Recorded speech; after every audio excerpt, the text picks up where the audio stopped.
Right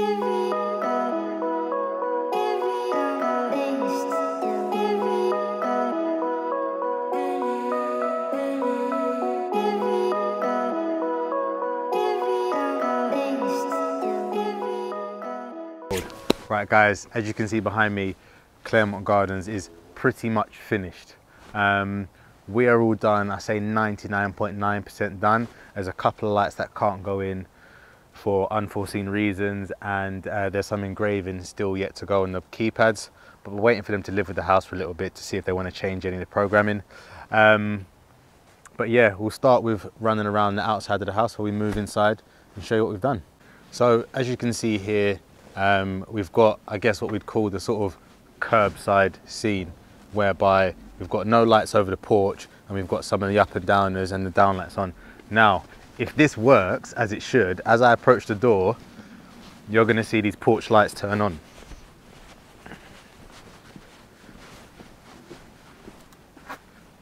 Aha, so what we've got here is a black Faraday motion sensor, and that is set to pick us up as we approach the door. Also, if you're leaving the property and it's dark, as you open the door, it will pick you up and turn the lights on. We do have a chime doorbell here, which can also use the motion to trigger some lights, but we just thought it'd be a lot more reliable to have, you know, a proper motion sensor in here doing what it needs to do.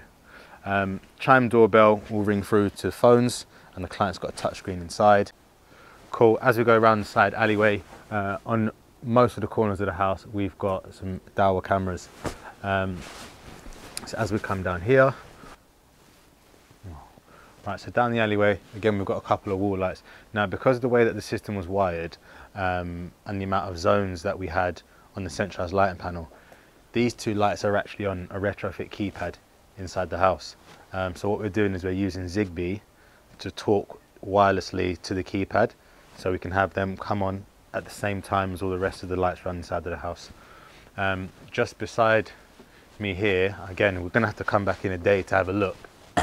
Up in this top corner here, we've got the SkyQ dish, we've got a dowel camera, and we've got the digital aerial. So as I said in one of the previous episodes, we supplied and fitted the dish and the aerial, got it all wired up, got it aligned, just so that literally Sky could come in, bang their box in, and was all up and running. Sky wanted to come and, you know, drill a hole in the side of the building and put a hook and all that sort of stuff. And I mean, you've seen the project, it just would have ruined the look of the house. So we took care of that. So just up here on the balcony, we've got some lights that Sam from SmartLink put in. So again, all of these lights here on the Control4 system, everything on the sort of ground floor, and the external is on Control4. Up in this corner again, we've got a dowel camera which looks over the garden, and depending on what time of day it is or what time of night it is, when it gets to a certain point which we programmed in, if it detects anybody, it will turn the outside lights on if the lights are off, and it will also play a warning and flash a light from the camera. If I can find a clip of it, I will insert it here. There you go. Says you are under surveillance. But yeah, that's pretty much it out here. It's quite a very simple external lighting scheme. The client likes to entertain, so we've got these lights above the sort of sliding doors here, just so we're not sort of spilling light out into the garden and wasting light, but you know, we can have an evening function out here, and be able to entertain guests, especially with the Control4 audio system in the house.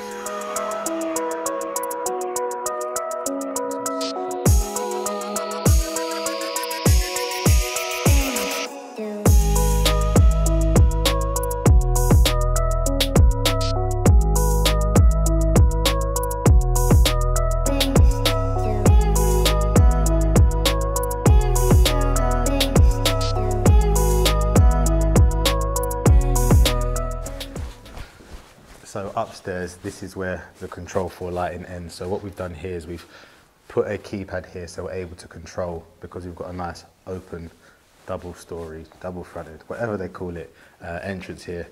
We're able to control the lights, so we can turn the chandelier off, we can turn the stairs lights off from here. And also what we've got here is a light path button.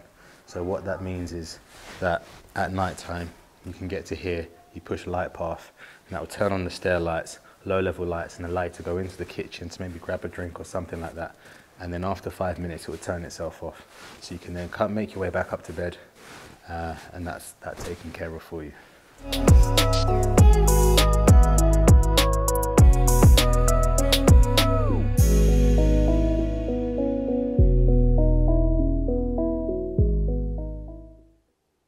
So you've probably seen this cupboard before, but this is the heating setup. So on the side here, we've got a sort of wiring center. From here, all the wires go out to the manifolds. There's a couple of manifolds in a few locations. On this floor and upstairs is just stats and radiators. Here we've got the 6 zone valves, and we've had to use some relays within the wiring center to just stop the back feed for the 3 pumps.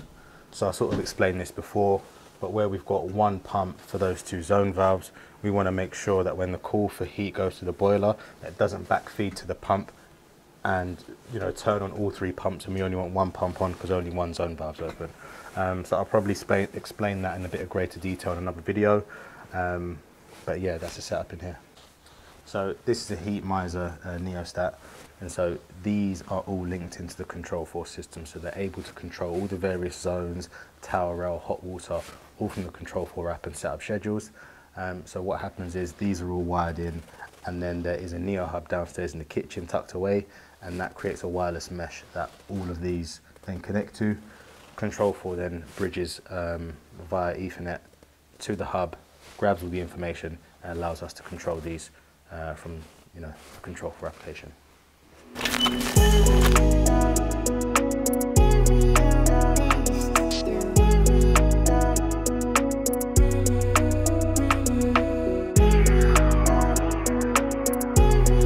So again, here we've got another heat miser zone. So this is actually picking up the air temperature in this space, and then that's what's being used to calibrate the heating in here.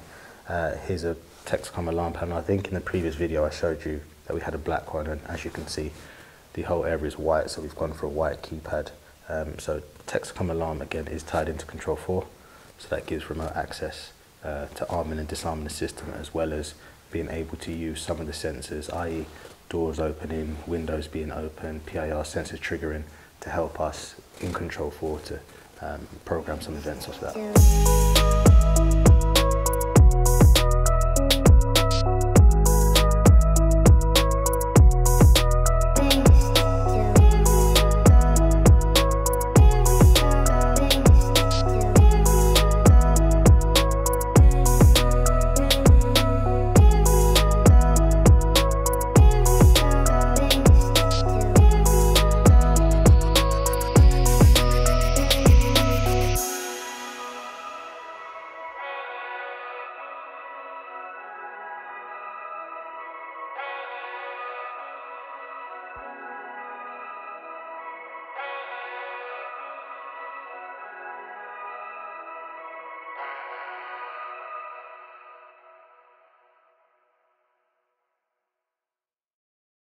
So we're downstairs in the sort of lower ground area where the client's got a gym on this side, there's a cinema room in the other side, and then we've just got the rack room and a toilet?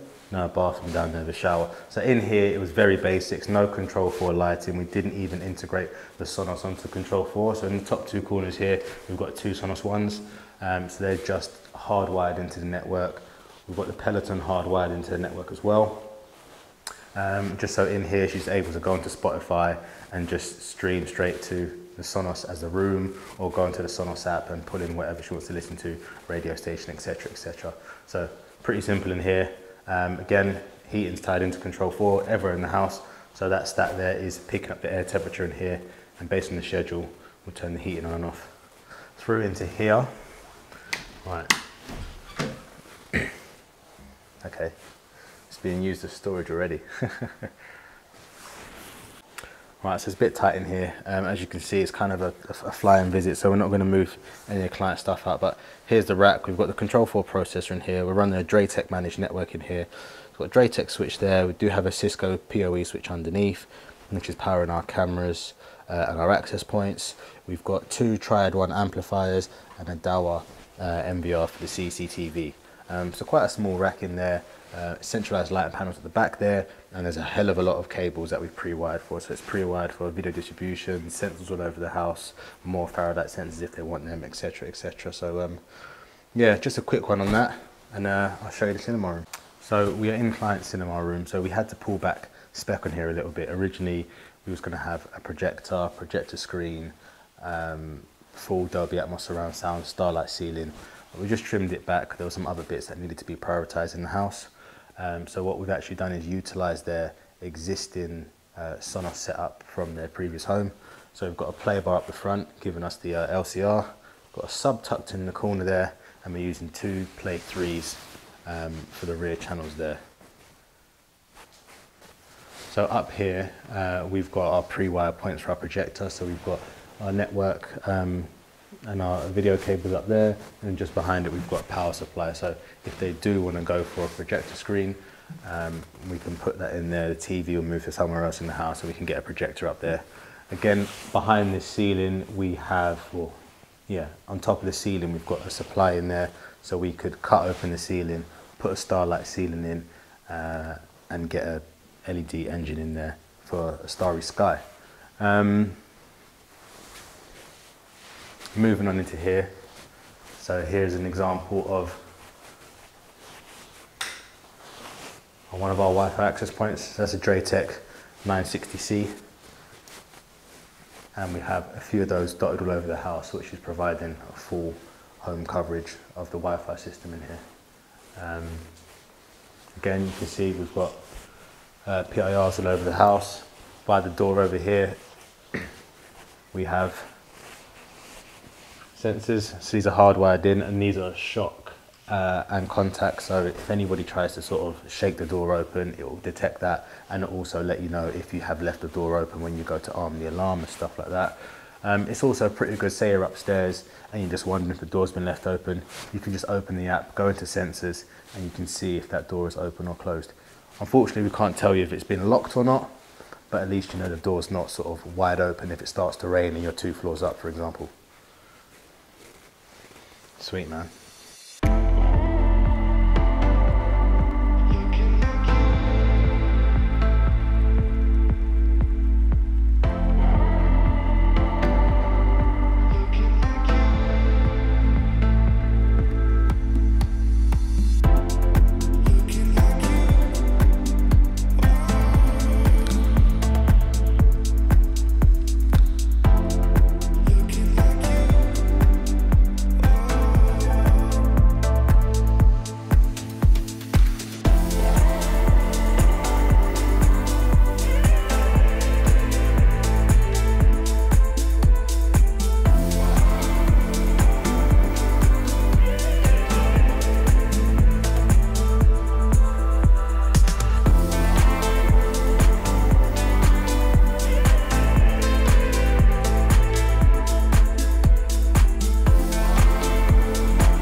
Cool, so we're in the sort of open plan entertaining space. So this consists of dining room where I'm standing, there's lounge, and there's a kitchen area.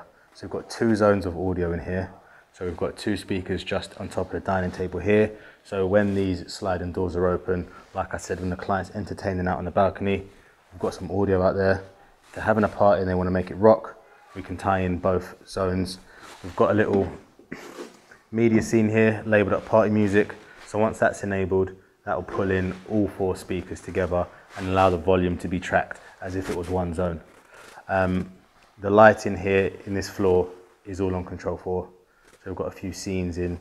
So if we go to lighting here and go to scenes, so I can do an all off, which will put us into darkness. We can do dining, which just focuses the lighting around the dining area. We can do lounge, yeah, and we've got a welcome scene, which actually turns on lights all the way through the hallway and into the lounge. So when you come home, you can activate the welcome scene, and that will bring you into the home. Yeah, so using the Control4 app, again, we can just turn down all the lights in this area, pendants down, We've even got the exterior on here, so we've got balcony floor lights you see behind me here. Those floor lights are going to go off, wall lights. So we can control everything from within the Control4 app and really set mood. So let me just carry on turning down some bits in the kitchen and dim down the pendants. Now if you have a little spin around, you can sort of see the mood that we've just created in here.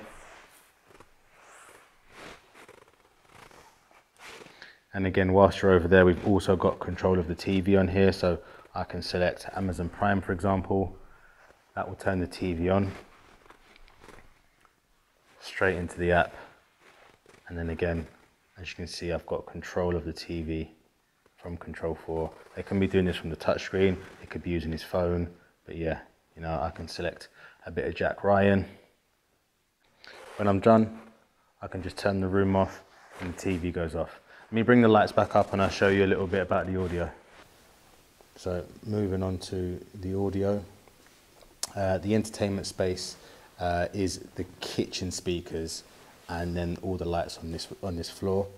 So if we go into listen, and we've got a multiple of options here. So we've got tuning radio, or we've actually got Spotify. So if I click Spotify here, I can then go in onto my phone.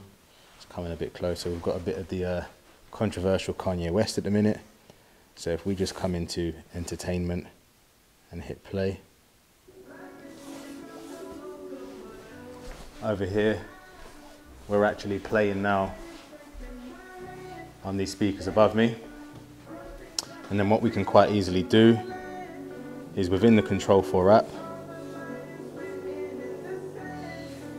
I can add dining room audio onto it as well. And now music's playing within a dining room, so we've created ourselves, you know, a nice audio scene here. That can quickly be done by pushing the party mode, and that will link all together and allow you to track the speakers together. So again, on here we click comfort. That's going to show us all of the zones on the underplane. So that's all the stats that I was talking about. So at the minute we can go into any area, so here second floor for example, and we can actually change the desired set temperature, and that will turn the heating on or off. Go into schedules and you can see there times, awake, leave, return, sleep, and that's all done within the Control4 app. Next we've got here security, so we've got the text-com alarm there, so that's pulling in and telling us with zones that there is dining room PIR, because that's up there, and you can see it's just picked us up. So that's a sort of live feedback you can see from the text-com alarm, so it's live telling us. As a matter of fact, if we watch this now and we go and find, it's going to go here somewhere, dining room doors. Right, you just watch those dining room doors.